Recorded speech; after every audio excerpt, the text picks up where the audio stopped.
What is up, Honors 3, Monday, March 31st, just another quick virtual day. This one is maybe not as involved as our last one on Friday, but I will try to keep this one short. So, as we normally do on a virtual day, say a prayer for your learning if you haven't already. Otherwise, we'll continue in just a moment. Alright, so you're watching our virtual day update right now. It should be a pretty quick video, just a reminder of where we're at and things fall apart, and maybe a quick preview of this week as well. I would also note that Friday's virtual lesson is also still open. Tried to make that pretty visible in Schoology, so if you still need to go back to Friday, you have the ability to do so. That includes a little extra credit opportunity I put there as well. So let's go into our lesson folder. It's actually the same materials as what you guys saw before we went to these virtual days. So you're watching our update video now. I've provided a online digital copy of Things Fall Apart here. So if you ever have to go back to reread any chapters between 14 and 19, you have the ability to do so. But otherwise, we're just looking at the reading guide here. And there's only two things I would point out here. So first of all, words and definitions. I never really showed you guys my favorite online dictionary. Just going to do that quick. I like Merriam-Webster.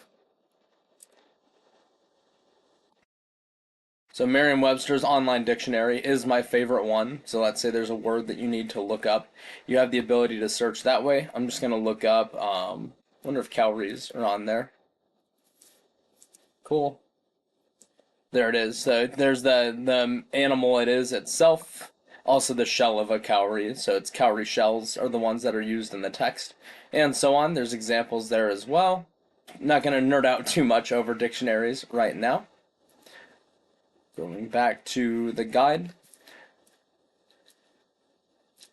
Same thing with EBO words, phrases. You can certainly look them up in your text itself, or you can do a Google search to identify the meanings of these things that we're finding in the text. I think we discussed most of the comprehension and analysis questions together, although you can certainly double back to the text to look at them yourself. My last reminder is just for the interpretation questions. So you do have to respond to one of these prompts in a 5 to 8 sentence paragraph. Preferably that would be something that you handwrite and just attach with your reading guide when I collect it tomorrow. Just want to give you a reminder of these two prompts. For one, just that theme of Christianity. A major focus of part 2 and of Things Fall Apart, what we just finished reading, is the arrival of Christian missionaries in Umuafia.